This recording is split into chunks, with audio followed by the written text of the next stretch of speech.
ভাই হিন্দি কিনে একেবারে স্পষ্ট দেখা রাত্রে বেলা এত সুন্দর লাগে ও মাই গড আর এটা কই গেছে দেখা হই যায় কই গেছে দেখাই যায়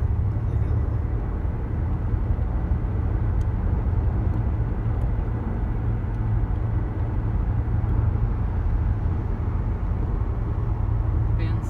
যার দরকারে আগে গেলে কাজ হবে আগে এগুলো এক্সপিরিয়েন্স আর ড্রাইভার এগুলো অনেকবার আসছে এই রোডে এই জন্য তো ফার্স্ট চালাম মানে আমরা তো বড়স করে 16 বছর পর একদিন আইছি এগুলো তো প্রতিদিন আসা যাওয়া করে কিসের থেকে যাইবো নাকি করবো গেলে কাজ আমরা সমস্যা না আমরা তাকি দেখালে